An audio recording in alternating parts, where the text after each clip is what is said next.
Hello student, I am Tarun Kumar Bhandari from Bhandari career academy Udaipur. और आज हम बेटा अपना लेके आए हैं अगला टॉपिक रैंडम वेरिएबल। जो अपना चैप्टर चल रहा है प्रोबेबिलिटी, उसमें हमने 3 टॉपिक कर लिए थे, जिसमें हमने कंडीशनल प्रोबेबिलिटी की बात कर ली थी, देन इसके बाद हमने मल्टीप्लिकेशन थ्योरम की बात करी, देन हमने बेस थ्योरम की बात करी। उसमें से बेस थ्योरम सबसे ज्यादा इंपॉर्टेंट, जिसमें बड़ा क्वेश्चन 6 मार्क्स का पूछा जाता है एग्जाम में, है ना। और आज जो बात करने वाले हैं वो हम बात करेंगे रैंडम वेरिएबल की। फिर रैंडम वेरिएबल के बाद में बात करेंगे प्रोबेबिलिटी डिस्ट्रीब्यूशन टेबल की, और प्रोबेबिलिटी डिस्ट्रीब्यूशन टेबल के बाद हम जो बात करने वाले हैं वो है मीन और वेरिएंस की। मतलब आज का जो टॉपिक मोस्टली इंपॉर्टेंट रहेगा वो मीन वेरिएंस को लेके, है ना। माध्य और प्रसरण, है ना, जिसको हम कहते हैं वेरिएंस, और स्टैंडर्ड डेविएशन, मानक विचलन, इन चीजों पर आधारित होगा। पर ये सब हमें तब निकाले जाएंगे जब हमारे पास प्रोबेबिलिटी डिस्ट्रीब्यूशन टेबल, मतलब मेरे पास एक टेबल बन जाए, है ना, जिसको प्रोबेबिलिटी डिस्ट्रीब्यूशन, वो क्या होता है क्या नहीं होता है वो हम पढ़ने वाले हैं। सबसे पहले आपको समझना पड़ेगा रैंडम वेरिएबल होता क्या है। लाइक जैसे हमने पहले कहा था रैंडम एक्सपेरिमेंट। एक्सपेरिमेंट का मतलब हो गया कि कोई भी परीक्षण जब किया जा रहा है, जैसे मैंने एक सिक्के को उछाल दिया, मैंने एक डाइस को थ्रो कर दिया, तो वो सारे के सारे एक्सपेरिमेंट कहलाते हैं। अब उन एक्सपेरिमेंट को करने के पश्चात उसमें, या उस एक्सपेरिमेंट को आप जैसे कंप्लीट कर रहे हो तो उसमें आपको कुछ आउटकम मिलते हैं। उन सबको एक ब्रैकेट में लिख दिया जाए, एक सेट बना के लिख दो, तो उसे हम कहते हैं सैंपल स्पेस। क्या कहते हैं? Sample space. अब हम जो बात करने वाले हैं वो रैंडम वेरिएबल की बात करेंगे, और वो इसी से रिलेटेड है। क्या डेफिनेशन है? It is the real valued function. यह एक वास्तविक फलन है whose domain is the sample space of the experiment। मतलब आपका जो रैंडम वेरिएबल है, यादृच्छिक चर है, हिंदी में बोले तो इसको कहते हैं यादृच्छिक चर। इसको हम वैसे इंग्लिश में बोलेंगे, है ना, ज्यादा बेटर लगता है। यादृच्छिक चर, यादृच्छिक चर क्या है कि it is a real value function. यह एक वास्तविक मान का समुच्चय है, वास्तविक मान का एक फलन है। कैसा फलन है? whose domain, जिसका डोमेन, जिसका प्रांत जो होता है, वो जो अपन एक्सपेरिमेंट कर रहे हैं उसके सैंपल स्पेस होते हैं। सर डेफिनेशन तो याद हो जाएगी, बट समझ में नहीं आया सर लैंग्वेज क्या कह रही है। तो आप इसको ऐसे समझ सकते हैं कि अगर मैंने एक कॉइन को, या मैंने कहा मैं टॉस अ कॉइन 2 टाइम, एक सिक्के को 2 बार उछालते हैं, ठीक है, तो बताओ क्या क्या सैंपल स्पेस बनेंगे। हमने कहा सर 2 हेड, 2 टेल, एक हेड टेल, एक टेल हेड। अगर इन सैंपल स्पेस में मैं क्या बना दूं, सैंपल स्पेस को अगर मैं कह दूं कि नंबर ऑफ हेड। अब नंबर ऑफ हेड मतलब जो आपके चित्त है, चित्त की संख्या, अगर मैं उसको एक्स नाम दे दूं, क्या नाम दे दूं? एक्स। तो एक्स क्या हो सकता है? तो चित्त की संख्या क्या हो सकती है? सुनो, 2 चित्त है सर, इन दोनों में 1 हेड है और इन दोनों में 0 हेड है। मतलब हमारे पास जो x की वैल्यूज हैं वो क्या क्या आ सकती हैं? 2 भी आ सकती है, 1 भी आ सकती है, 0। नंबर ऑफ हेड जो है, चित्त की जो संख्या है वो क्या आ सकती है? 0 आ सकती है, 1 आ सकती है, 2 आ सकती है। तो ये जो रिप्रेजेंटेशन हुआ कि नंबर्स लिख रहे हैं, तो ये जो 0 1 है क्या? ये सब है क्या? आया कहां से? सिंपल स्पेस से आया कि 2 बार हेड है, 1 बार हेड है सर, है दोनों में, और 0 बार हेड है। मतलब चित्त की संख्या को निरूपित जो कर रहा है, नंबर ऑफ हेड को जो निरूपित कर रहा है, वही आपका क्या कहलाएगा? रैंडम वेरिएबल कहलाएगा, जो हमारे फलन के लिए किसका कार्य करेगा? प्रांत का कार्य करेगा। तो मतलब हम अगर एक समझना यहां से कि random variable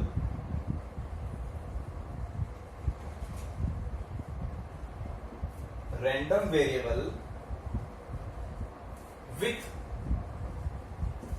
their probability, their associated probability, मतलब यादृच्छिक चरों को उनकी प्रायिकता के साथ यदि लिख दिया जाए। अब सर ये क्या बात हुई? यादृच्छिक चरों को यदि उनकी प्रायिकता के साथ लिखा जाए, लाइक एक एग्जांपल, एक टेबल बनाता हूं जिसमें मैंने एक नाम लिया x और एक उनकी प्रायिकता ले ली p ऑफ x। अब हमारे पास 3 केस थे यादृच्छिक के, 0, 1 और 2। ठीक है, अब बताओ मुझे जीरो कितनी बार आ रहा है। तो जीरो आने की प्रोबेबिलिटी बात करो, जीरो आ रहा है कितनी बार, एक बार। कितनी बार आ रहा है, एक बार। और टोटल कितने केस है सर, 4। तो प्रोबेबिलिटी होगी 1/4। एक हेड कितनी बार आ रहा है, it is called random variable, जिसको आप आरवी कहते हैं, और ये तुम्हारी प्रोबेबिलिटी है जिसको प्रायिकता कहते हैं। ठीक है, और ये पूरी जो टेबल है इसको कहते हैं प्रोबेबिलिटी डिस्ट्रीब्यूशन टेबल। बोले तो प्रायिकता बंटन सारणी।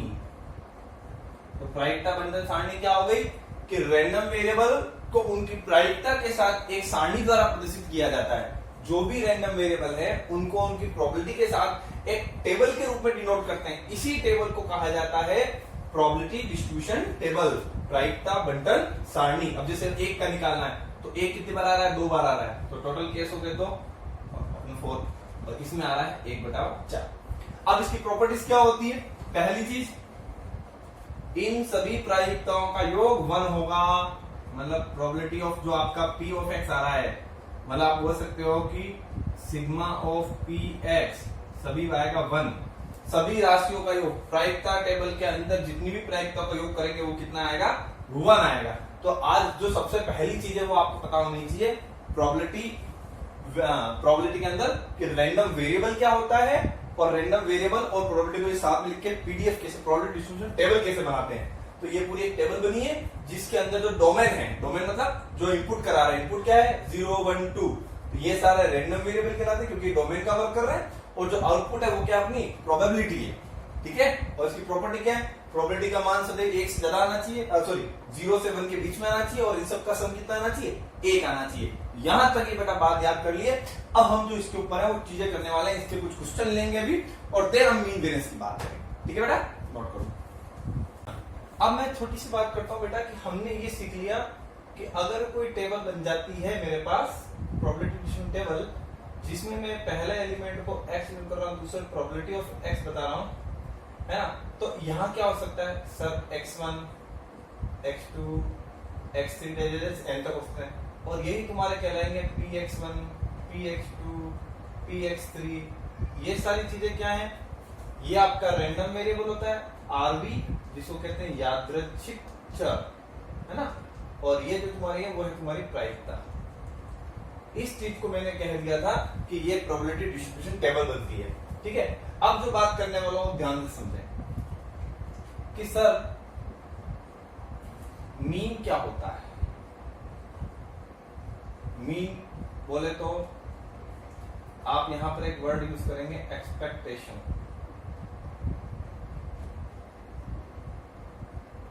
ठीक है, और क्या हो सकता है माध्य, और क्या बोल सकते हैं इसको, आप बोल सकते हैं प्रत्याशा। ठीक है, और हम इसको x बार से डिनोट करते हैं, और मैं इसको e ऑफ x से डिनोट करता हूं। बहुत सारे अलग अलग एक्सप्रेशन है, और किससे दिखाते हैं इसको, म्यू भी कहते हैं, ध्यान रखना, है ना। तो इन सभी चीजों का एक ही मतलब होता है, वो होता है सिग्मा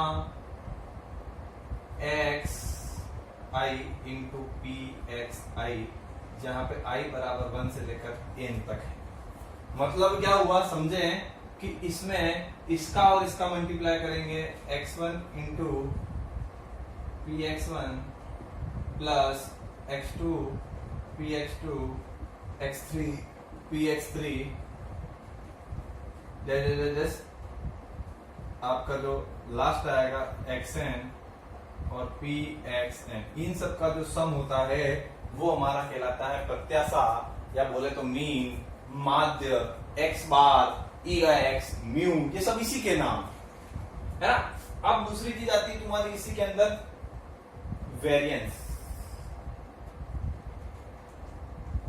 वेरिएंस को बोले तो प्रसरण। अब इसका क्या फॉर्मूला होता है, प्रसरण का क्या फॉर्मूला होता है, वो अपना फॉर्मूला हो जाएगा जिसको आप VAR ऑफ x भी बोलते हैं, इसका फॉर्मूला अपने पास हो जाएगा ई of x square minus E of x का होल स्क्वायर, ऐसा भी लिखा हुआ हो सकता है।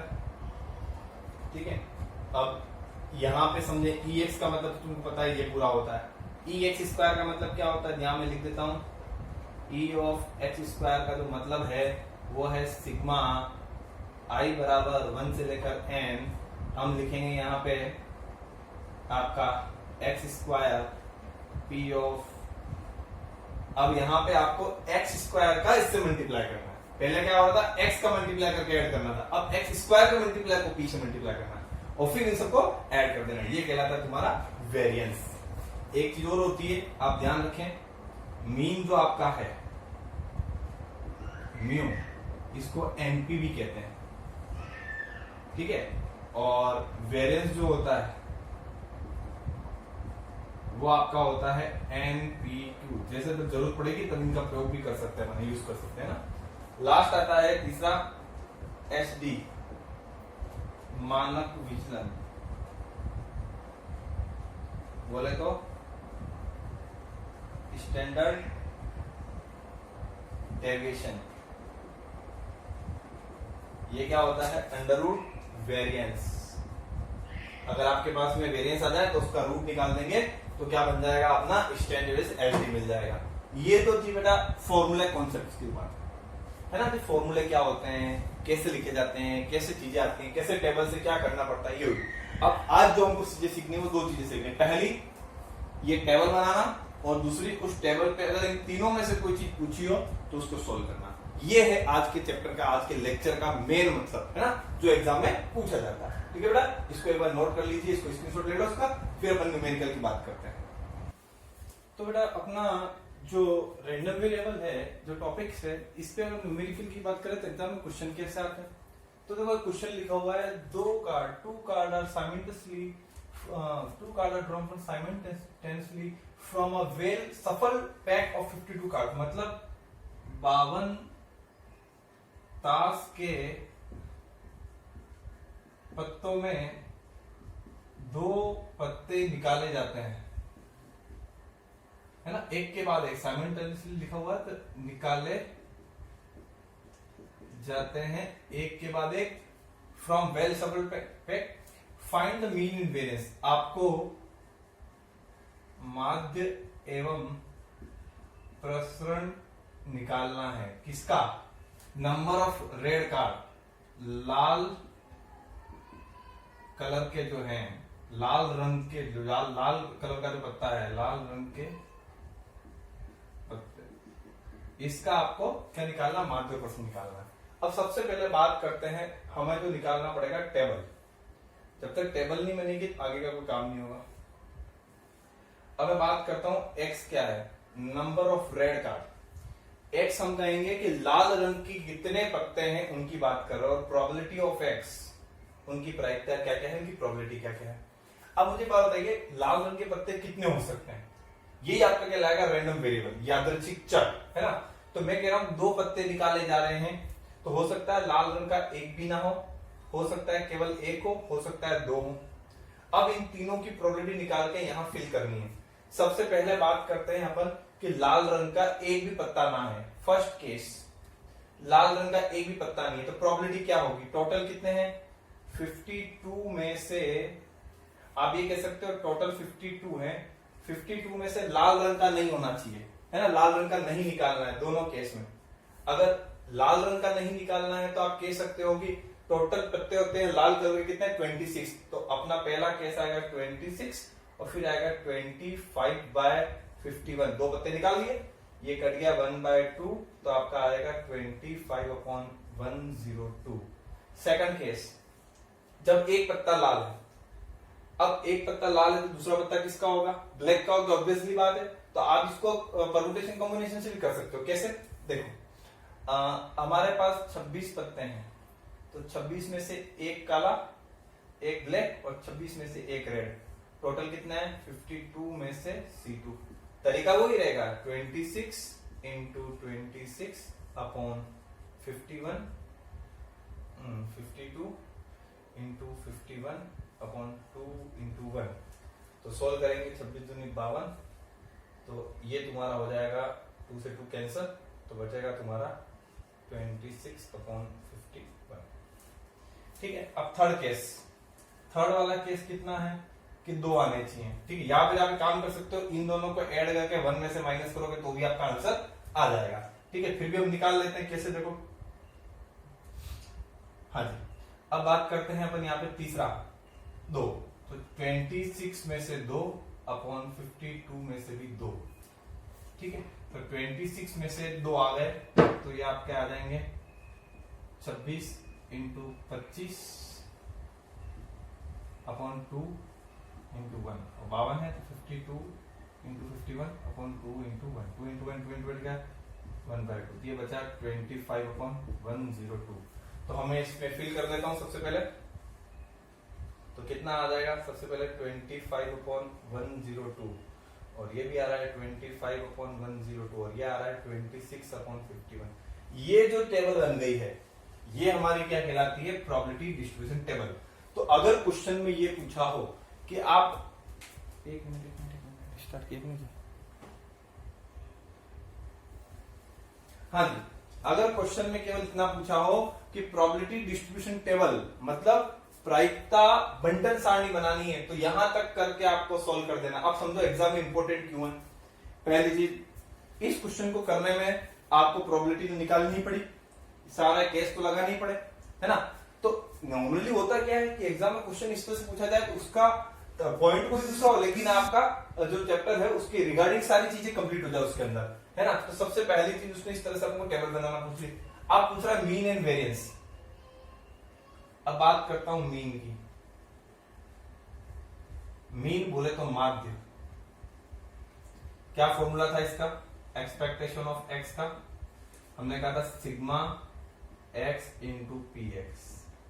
आप आई लगा दें, 1 2 3 जितने भी हैं सबको जोड़ देंगे। पहला 0 into 25/102 25 plus 1 into 26/51 plus 2 into 25/51। ठीक है, ये 0 हो गया, ये आ गया, ये आपका आ गया, तो यहां पे अपना कितना 102 है ना, 102, तो 2 से कट जाएगा 51 टाइम, तो दोनों को ऐड करोगे 26/51 प्लस 25/51, दोनों को ऐड कर दोगे 6 5 11 4 4 5 25, तो आपका 51 तो इसका मीन कितना आ गया, 1 आ गया, है ना। अब मुझे सेकंड चीज की निकालनी है वेरिएंस, तो उसके लिए मेरे को मिटाना पड़ेगा बेटा। तो एक बार वापस से क्वेश्चन लिख लेना या फिर स्क्रीनशॉट ले लो इसका फटाफट, ताकि मैं आगे का काम करता हूं, है ना। आई होप आपने ले लिया उसका। हाँ जी, अब हम इसको मिटा के ऊपर वाली चीज करते हैं कि अब दूसरी चीज वेरिएंस कैसे निकालते हैं ना, प्रसरण वेरिएंस। वेरिएंस का सीधा सा फॉर्मूला था e of x square minus e of x का होल स्क्वायर। तो e ऑफ एक्स तो आपने निकाल दिया, अब आपको चाहिए e ऑफ एक्स स्क्वायर। यहां लिख रहा हूं e एक्स का स्क्वायर कैसे निकालते हैं, तो sigma x square p of x दूसरी तरह से निकालेंगे, बस अब इस बार इन तीनों का स्क्वायर हो जाएगा। पहला 0 का स्क्वायर इंटू 25/102, दूसरा 1 का स्क्वायर इंटू 26/51, और तीसरा 2 का स्क्वायर इंटू 25/102। तो देखें यहाँ पे क्या बन रहा है, पहला 0 है ही, दूसरा 26/51 है ही, और तीसरा 2 का स्क्वायर 4 से इसको कटेंगे तो ये तुम्हारा लगभग आ जाएगा 4 दूनी 8, 25 तो है ही, 4 के टेबल से इसको कट आउट करते हैं, 4 to the 8, तो 2 बचा नहीं कटेगा, तो 2 के टेबल से कटेगा, तो ये बचेगा तुम्हारा 50, एक बार इससे कटेगा 50 ऊपर हो गया और नीचे आ गया 51, तो 2 के टेबल से काट दिया, ये आपका आ जाएगा, दोनों ऐड करेंगे 76/51। तो इस वैल्यू को यहाँ पर अगर रख दिया जाए तो ये आ रहा है तुम्हारा 76/51 माइनस यहाँ था 1 का स्क्वायर, तो इसका इसमें डिवाइड कर लें, तो सिंपल सा कॉन्सेप्ट अगर डिवाइड करेंगे एक बार जाएगा 76, 1 टाइम गया 51, 5 2 पॉइंट लगाया 0, 5 5 4 टाइम जाएगा, तो इट विल बिकम 1.4, 204, 46 0 5 8 40 8 टाइम जाएगा, 9 टाइम भी जा सकता है, 5 9 45 9 तो 9 टाइम चला जाएगा, 5 9 9 5 9 14, तो ये समथिंग लाइक 1.49 आएगा, -1 आएगा तो 0.49। तो ये तुम्हारा जो वेरिएंस आ रहा है, प्रसरण जो आ रहा है वो ये आएगा। मतलब इस तरह से पूरा क्वेश्चन बेटा एग्जाम में इतना बड़ा क्वेश्चन पूछा जाता है, और मोस्ट इंपोर्टेंट अब हमारा जो लास्ट टॉपिक था वो यही था, बट ये चीज बिल्कुल अगर समझ में आ जाती तो हम कह सकते हैं हाँ सर इस चैप्टर में सबसे ज्यादा जरूरी चीज क्या थी, Bayes theorem, mean and variance आ गया, और थर्ड चीज जो अपनी है वो इससे पहले पढ़ी थी मैंने बर्नौली ट्रायल, है ना। तो ये तीन जो चीजें हैं बहुत ही ज्यादा जरूरी है, ठीक है, नोट कर लीजिए इसको। तो अगला क्वेश्चन है अपना रैंडम वेरिएबल ऑफ एक्स, कोई यादृच्छिक चर x जो है वो जो एक टेबल दे रखी है आपको, प्रोबेबिलिटी डिस्ट्रीब्यूशन टेबल जो है, प्रायिकता बंटन सारणी जो इस तरह से दे रखी है 0 1 2 3 4 5 6 7, और उन सब की प्रायिकता उन सब की प्रोबेबिलिटी दे रखी है, और मुझे ये सब फाइंड आउट करना है। क्या निकालना है, k की वैल्यू फाइंड आउट करनी है, फिर प्रोबेबिलिटी निकालनी है लेस देन 3, 3 से कम के लिए, फिर 6 से ज्यादा के लिए, और 0 से 3 के बीच में। तो सबसे पहले k फाइंड आउट करना है, तो हम जानते हैं सबसे पहला case sigma p x is known to 1, मतलब जो सिग्मा पी एक्स होता है तो सभी प्रायिकताओं का जो योग होता है वो होता है 1, तो इस सबको हम 1 के इक्विवेलेंट ले लेंगे, 0 plus k plus 2k plus 2k plus 3k plus k square plus 2k square plus 7k square plus k is equal to कितना हो जाएगा 1। अब इन सबको ऐड करते हैं, देखो k square 2k square 7k square 7 8 9 10, तो ये आएगा तुम्हारा 10k square, 2k k 5k 3 8k और एक 9k, और माइनस का 1 इज इक्वल टू 0। अब आप क्या कर सकते हो, 10 बन जाए 10 कैसे टुकड़े करो कि 9 आ जाए, तो हम सब जानते हैं क्या आएगा, 10k minus k minus 1 is equal to 0, this one common निकालते हैं, 10k तो k plus 1 k plus 1 is equal to 0, तो यहां से दो वैल्यू आएंगी, तो k प्लस 1 और एक 10k माइनस 1, तो जब मैं k प्लस 1 को 0 करूंगा तो k बराबर अपन को क्या मिलेगा, माइनस का 1, तो प्रोबेबिलिटी का माइनस में हो सकती है, नहीं हो सकती, कैंसल। और दूसरा है 10k minus 1 is equal to 0, तो k इज इक्वल टू 1/10, तो प्रोबेबिलिटी k की कितनी आ गई, 1/10। तो फर्स्ट पार्ट जो है वो आपका कंप्लीट हो गया, k की वैल्यू। दो आंसर आ रहे हैं, तो याद रखना कि प्रोबेबिलिटी कभी नेगेटिव नहीं होती है, k की वैल्यू नेगेटिव डालोगे तो यहां मैटर खत्म हो जाएगा, है ना। तो सेकंड चीज क्या है, probability is between x less than 3, 3 से कम हो, तो 3 से कम क्या क्या हो सकती है, p0 हो सकती है, p1 हो सकती है, p2 हो सकती है। तो p0 कितना है, p के अंदर 0 कितना आ रहा है, 0, p1 कितना आ रहा है, k, p2 कितना आ रहा है, 2k, तीनों को ऐड करो कितना आएगा, 3k, k की वैल्यू कितनी आई है, आप देखो k अभी आपने निकाला है, कितना आ रहा है, 3 इंटू k है 1/10, तो आंसर आ गया आपका 3/10, ये आपका पहले का आंसर। सेकंड सॉरी, फिर आया अपना थर्ड में क्या है, p x ग्रेटर देन 6, तो ग्रेटर देन 6 क्या हो गया, 7 8 9 10, ठीक है, 7 8 9 10, तो p7 कितना है, 7k square plus k, p8 कितना है, अब ध्यान से देखो बेटा, 6 ज्यादा कौन है, 7 8 9 10 के हमारे इसके अंदर नहीं दे रखे, तो ये सारी की सारी वैल्यू कितनी हो जाएगी, 0 है ही नहीं, मतलब खत्म हो गया अपना। तो अपना आंसर क्या है, 7k square plus k, k की वैल्यू कितनी आई है, 7 इंटू 1/10 का स्क्वायर प्लस 1/10, तो इसको सॉल्व करोगे 7/100 प्लस 1/10, है ना, तो एलसीएम आएगी 17, या आप लेना चाहो ले लो अलग से, 100 7/10 तो 17/100। चौथा है पार्ट अपना p 0x लेस देन 0, मतलब प्रोबेबिलिटी ऑफ 0 से ज्यादा, मतलब 1 और 2, 3 भी नहीं आई, 1 कितना है k, ये कितना है 2k, 3k, तो k की वैल्यू 3/10। मतलब अपन समझे कि क्वेश्चन में जो कहा है आप उसको बिल्कुल ध्यान से पढ़ना, क्योंकि ये इस तरह के क्वेश्चन में पूछ लेते हैं कभी कभार k की वैल्यू फाइंड करना, हम तो पढ़ के कुछ और जाते हैं, आप कुछ और जाता है। तो इसीलिए होता है कि हमें जब तक कॉन्सेप्ट क्लियर नहीं होगा कि हम क्या कर रहे हैं, तो ये प्रोबेबिलिटी डिस्ट्रीब्यूशन जो टेबल होती है, जो सारणी होती है, उसमें ऊपर वाले सारे होते हैं रैंडम वेरिएबल, यादृच्छिक चर, है ना, जो नंबर्स है, और ये सारी होती है प्रोबेबिलिटीज। तो प्रोबेबिलिटी का पहला कॉन्सेप्ट ये होगा कि सबका सम 1 होता है, तो सबका सम 1 कर दिया। अब सबका सम 1, इन सभी को जोड़ के मैं 1 कैलकुलेट करके देखा तो क्वाड्रेटिक द्विघात समीकरण बन गया, क्वाड्रेटिक इक्वेशन बन गई। सॉल्व करने पर k की दो वैल्यू आई, एक आई -1, एक आई 1/10। माइनस वाली पॉसिबल नहीं है because probability never be negative, negative नहीं हो सकती है, इसलिए अपन ने ये आंसर दिया। ना अब हमको बात करनी है इन सभी चीजों को निकालने की। पहला हो गया था second, less than 3। Less than 3 मतलब 0, 1, 2, तीनों की वैल्यू रख दी, 2k 3k, 2k और k मिलकर 3k हो गया, k की वैल्यू 1/10 रखी।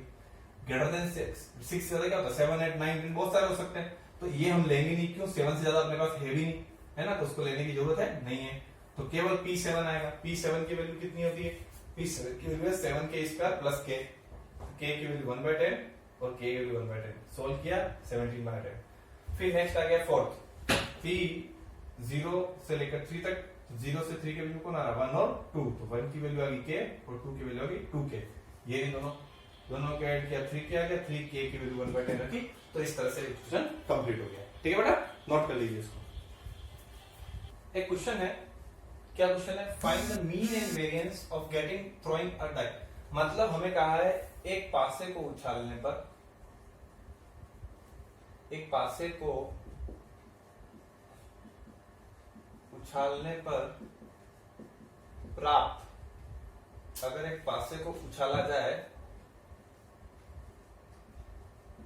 उछालने पर प्राप्त संख्याओं का क्या निकालना है, माध्य एवं प्रसरण ज्ञात करो। ठीक है, मतलब हम क्या कर रहे हैं, पासे को अगर उछाला जाए तो जो माध्य और प्रसरण आएगा वो आपको फाइंड आउट करना है। ठीक है, तो अब बात करते हैं कैसे। तो फर्स्ट ऑफ ऑल सबसे पहले मुझे जरूरत पड़ेगी कि एक पासे को उछालने में कौन कौन से अंक आते हैं। एक आप डाइस ले लें, उसको थ्रो करेंगे तो मेरे सामने मेरे पास 6 अंक आएंगे, और 6 के 6 आपके क्या हो जाएंगे, रैंडम वेरिएबल हो जाएंगे। ध्यान से देखें, x तो डाइस पे क्या आता है, 1 भी आता है, 2 भी आता है, 3 भी आता है, 4 भी आता है, 5 भी आता है, और यू कैन आल्सो गेट 6। अब मुझे बताओ प्रत्येक अंक के डाइस पे कोई भी नंबर आ जाए उसकी प्रोबेबिलिटी कितनी होती है, सर 1/6, 1/6, 1/6, 1/6, 1/6 और 1/6। तो आप आसानी से चेक कर सकते हो कि इन सबका सम भी कितना आ रहा है, 1। ये आपकी होगी प्रोबेबिलिटी डिस्ट्रीब्यूशन। पहला काम खत्म। सेकंड चीज, अब क्या करना है कि अब सेकंड चीज आएगी आपकी कि मीन निकालना है। माध्य बोले तो, है ना, म्यू भी कह सकते हैं, एक्सपेक्टेशन भी कह सकते हैं, बहुत सारे नाम है इसके अलग अलग। तो अब इसका फॉर्मूला होता है सिग्मा p हो गया p ऑफ x। तो इसकी बात क्या करेंगे, p ऑफ x की बात करेंगे तो आपका फॉर्मूला है x into p x, sorry ना, xi into p x, i equal to 1 से लेकर n तक। यहाँ पर क्या है, 1 into 1/6, 2 into 1/6, 3 into 1/6, 4 into 1/6, 5 into 1/6 और 6 इंटू 1/6। अब एक काम करें, 1/6 सब में कॉमन निकाल देंगे तो 1 + 2 + 3 + 4 + 5 + 6 आ जाएगा। 6 5 11 11 5 15 है ना, 15 3 18 18 और 3 21, तो 21/6 तो आपको मिल जाएगा। 3 के टेबल से कटेगा, 3 7 जा, 3 2 जा, तो 7/2। You can also right 3.5। ये आपका मीन आ गया। अब निकालना है वेरिएंस, प्रसरण, है ना। वेरिएंस में क्या आएगा देखें, तो वेरिएंस की अगर बात करें अपन तो फॉर्मूला फिर से वही x² p ऑफ x। अब यहाँ पे सबका स्क्वायर हो जाएगा, किसका, x का स्क्वायर, 1 का स्क्वायर इंटू 1/6। सॉरी एक सेकंड बेटा, तो आप समझे, वापस से वेरिएंस निकालना है। वेरिएंस का फॉर्मूला क्या होता है, e ऑफ x का स्क्वायर माइनस e x का whole square. E of x square मतलब पहले इसको निकालेंगे और इसमें से इसको माइनस कर देंगे। तो ई ऑफ एक्स है क्या, ये होता है x square P of x. तो एक्स स्क्वायर कहाँ है, ये फॉर्मूला होता है sigma x square P x. X square है 1 का square into p x. P x कितना है 1/6 पहले के लिए, दूसरे के लिए 2 का स्क्वायर इंटू 1/6, तीसरे के लिए 3 का स्क्वायर इंटू 1/6, 4 का स्क्वायर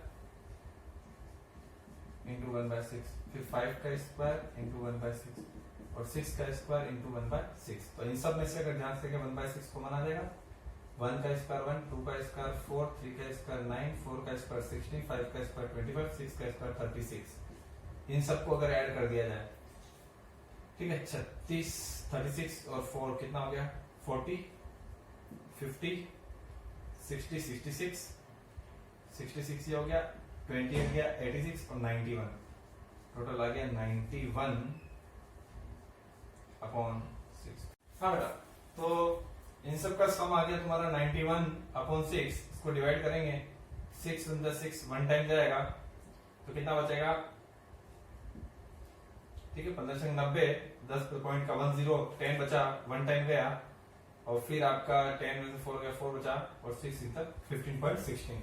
अब आपका वेरिएंस निकालना है आपको, तो वेरिएंस का सीधा सा क्वेश्चन है, जो प्रसरण है वो सीधा सा हो जाएगा तुम्हारा। क्या हो जाएगा प्रसरण का कि sir E of x square ये कितना है 15.16 और वो कितना आ रहा है 3.5 का स्क्वायर। तो आप देखेंगे 15.16 माइनस 12.25, जैसे इसको माइनस करोगे 15.16 माइनस 12.25, ठीक है, तो ये 1 ये 9 4 तो कितना हो गया था, 11 में से 2 गया, 3 2, तो 2.91 आपका क्या आ जाएगा, आंसर आ जाएगा। ओके, तो इस तरीके से हम क्या कर सकते हैं, मीन वेरिएंस जो है फाइंड आउट कर सकते हैं। ठीक है, नोट कर लीजिए इसको, फिर और क्वेश्चन करते हैं अपन। हाँ जी, अगला क्वेश्चन है, बहुत इंपॉर्टेंट क्वेश्चन है ना, एग्जाम में आया हुआ है, 2-3 बार परीक्षा में आ चुका है, एग्जाम में पूछा गया है। The two number are selected in first 6 positive integer 1 by 1। Simultaneously अगर हमको बात करें कि हमारे पास 6 प्राकृत संख्या 6 पॉजिटिव नंबर्स हैं, जिनमें हमको कहा है कि उसमें से 2 नंबर्स आप 1 by 1 सेलेक्ट कर रहे हो। अब उन दोनों में से बड़े नंबर होने की क्या निकालनी है, आपको मीन निकालना है ना। तो आप एक बात करें कि अगर आपने 2 नंबर निकालने हैं, है ना, समझे, ये x और ये x, तो x है लार्जर नंबर। लार्जर नंबर कब हो सकता है, अगर आप 2 नंबर निकाल रहे हैं। तो मुझे बताइए कि मिनिमम नंबर कौन सा होगा, 1। लेकिन 1 किसी से बड़ा हो सकता है क्या, 1 बड़ा हो सकता है केवल 0 से, जबकि 0 उसमें है नहीं। हमारे पास क्या फर्स्ट 6 पॉजिटिव इंटीजर है, तो 1 2 3 4 5 6, ये 6 नंबर में काउंट करूंगा। पहले जो पूर्णांक संख्या है वो 6 यही लूंगा। इनमें 1 सबसे छोटा है, लेकिन 1 किससे बड़ा नहीं है। मैंने कहा x लार्जर होना चाहिए, तो 2 से स्टार्ट करेंगे। 2 किससे बड़ा है, 1 से। 3 किससे बड़ा है, 4 भी बड़ा हो सकता है, 5 भी हो सकता है और 6 भी हो सकता है। सबसे पहले बात करो अगर x बराबर 2 की, तो x किस से बड़ा है, तो 2 किस से बड़ा है, तो 1 2 और 2 1, 2 केस बन रहे हैं। अब x बड़े हो गए, 3 की बात कर रहा हूं, तो 3 किससे बड़ा है, 1 3 2 3 3 2 और 3 2 और 3 1। फिर x बराबर 4 की, तो 1 4 2 4 3 4 फिर 4 3, फिर आपका हो गया ये 4 2 और 4 1। इस तरह से हम सारे निकाल सकते हैं। पहले चेक कर लेते हैं, इसमें 2 आ रहे हैं, 2 अपॉन। अब मुझे बात बताइए टोटल केस कितने होंगे। अगर बात करी जाए, आपने कहा आपके पास में 6 नंबर हैं, तो पहले तो 6 में से कोई भी निकाला जा सकता है। आपने कह दिया 6 नंबर यहाँ रखे हुए हैं, 6 में से कोई भी निकालो, तो उसका सेलेक्ट करने की चांसेस कितना होगा, 6। अब दूसरी बार 1 निकालने के बाद 1 निकाल दिया, अब उसके अंदर सेकंड में कितने बचे, 5 बचे, तो ये क्या हो गया आपके 5। तो 6 × 5 टोटल केस कितने हो गए, 30। ठीक है, और दूसरी ओर बात कर सकते हैं, तो आप इसमें ध्यान रखें, कभी भी 1 1 2 2 एक नंबर, जैसे 2 पत्ते आप निकाल रहे हो, तो कभी भी 2 एक साथ दोनों पत्तों में 1 1 नहीं हो सकता है। तो 1 1 2 2 3 3 4 4 5 5 6 6, ये 5 केस 6 केस तो होंगे ही नहीं। तो टोटल आप ये भी कर सकते हो 36 में से 6 माइनस कर चुके, नहीं तो सीधा सा है। पहली बार अगर बात करें तो हम क्या कह रहे हैं कि उत्तरोत्तर अगर एक के बाद एक निकाल रहे हैं, तो आपने 2 पत्ते निकाले, उसमें पहला पत्ता निकाला, इट्स ओके। अब उसको अंदर नहीं रख रहे, कम हो गए, तो आप 6 × 5 = 30 कर सकते हैं। तो कितना है 2/30, फिर सेकंड में कितने कैसे 4/30, फिर इसमें कितना है 6/30, फिर कितना आएंगे 8/30, और इसी तरीके से लास्ट में आएंगे 10/30। निकाल के देख लीजिए बोले 1 5 2 5 3 5 4 5 5 4 3 5 सॉरी 5 3 5 2 और 5 1, that is, and last is x equal to 6, so 1 6 2 6 3 6 4 6 5 6 and 6 5 6 4 6 3 6 2 and 6 1, they all are 10 functions। तो अपना सीधा सा क्वेश्चन हो गया यहाँ तक कंप्लीट। अब उसमें कहा है मीन, हो सकता है मीन पूछा हो, वेरिएशन पूछा, स्टैंडर्ड कुछ भी पूछा हो, हमारा काम तो एक ही है। अगर आप मीन की बात कर रहे हैं तो आप सीधा सा फॉर्मूला याद रखें, sigma x into p x, ठीक है। x से पहला 2 इंटू 2/30, 3 इंटू 4/30, फिर 4 इंटू 6/30, देन 5 इंटू 8/30, फिर 6 इंटू 10/30, सबका एलसीएम आ जाएगा, यू विल गेट 30, तो 4 12 24 40 और 60, सबको ऐड कर लें, 6 4 10, देख लो ऐड कर लो, 12 24 और 12 16 16 12 24, तो ये आ गया 16 आ गया, 16 14 आपका कितना आ गया 40 आ गया, 40 40 80 आ गया, 80 और 60 आ गया 140 अपॉन 30, दोनों कैंसिल, तो 14/3 आपका क्या आ गया मीन आ गया। तो इस तरीके से हम क्या कर सकते हैं कि इस तरह के टॉपिक को आराम से क्लियर कर सकते हैं, ठीक है बेटा, यहाँ तक समझ में आया। तो ये हमारा जो लास्ट टॉपिक था इस चैप्टर का, जिसको हम क्या कहते हैं मीन एंड वेरिएंस रिगार्डिंग या रैंडम वेरिएबल, और इसके जो न्यूमेरिकल्स थे वो हमने कुछ किए हैं। तो इस तरह से इस चैप्टर के सारे कॉन्सेप्ट कंप्लीट हुए, और मोस्ट इंपोर्टेंट चैप्टर है। आप आराम से इस क्वेश्चन को कीजिए, जहां भी दिक्कत आए आप मुझे वापस कमेंट बॉक्स में डाल के पूछ सकते हैं ना बेटा, कि इस तरह के क्वेश्चन में दिक्कत आ रही है, या इस टाइप का क्वेश्चन है वो थोड़ा अलग लग रहा है। क्योंकि जब क्वेश्चन सारे बेटा मिक्स हो जाएंगे प्रोबेबिलिटी के, है ना, ज्यादा टॉपिक अगर मिक्स हो जाएंगे, फिर उसको करने में थोड़ा सा आपको लगेगा कि नहीं सर क्या हो रहा है ना, क्योंकि चैप्टर वाइज कर रहे हैं, एक्सरसाइज वाइज करेंगे तो इजी गोइंग हो जाएगा। बट एक बार मेरे ख्याल से आप सभी जितने भी मेरे पुराने वीडियो हैं इस चैप्टर के, 4 वीडियो 5 वीडियो डाल चुके हैं हम, उन सभी को एक बार कंप्लीट, उन सभी को लर्न करें, उन सबको पढ़ें, और उसके बाद फिर एक एनालिसिस करें। मैं ट्राई करूंगा कि अब इस पूरे चैप्टर के मिक्स क्वेश्चन लाके, मतलब 5 7 10 इंपॉर्टेंट क्वेश्चन और इकट्ठे करके एक और वीडियो इसका डालेंगे, जिसके अंदर हम क्या करेंगे इसके इंपॉर्टेंट क्वेश्चन के बारे में और बात कर लेंगे, जो बोर्ड एग्जाम आए हो या ये हो, ताकि इस चीज से हम एक बार इस चैप्टर को पूरे अच्छे रूप से कंप्लीट कर लें। अभी क्या हमने टॉपिक वाइज किया, तो टॉपिक वाइज होने से क्या हुआ है आपके लिए कि हाँ सर इट इज गोइंग, कि हाँ मैं आ गया। क्यों आ गया? क्योंकि अभी अपन ने पढ़ा उसी टॉपिक का क्वेश्चन दे दिया। अब मैं क्या करूंगा, इस पूरे चैप्टर का एक 5 से 7 क्वेश्चन का एक अलग अपने वीडियो बनाएगा, केवल उसको इसलिए बोर्ड एग्जाम की प्रिपरेशन के हिसाब से, कि हाँ सर एक साथ क्वेश्चन आते हैं तो मैं उसमें डिफरेंशिएट अपन करेंगे कि किस तरह से अलग तरह से क्वेश्चन आपको पूछा गया है। आपके 5 7 क्वेश्चन अगर मिक्स हो जाए तब अपन कैसे आइडेंटिफाई किस टॉपिक का क्वेश्चन है। तो ये थोड़ी सी बातें हैं वो अपने नेक्स्ट वीडियो में आऊंगा, तो आप बिल्कुल बेटा अच्छे से इसको देखें और कंप्लीट कर लें, है ना।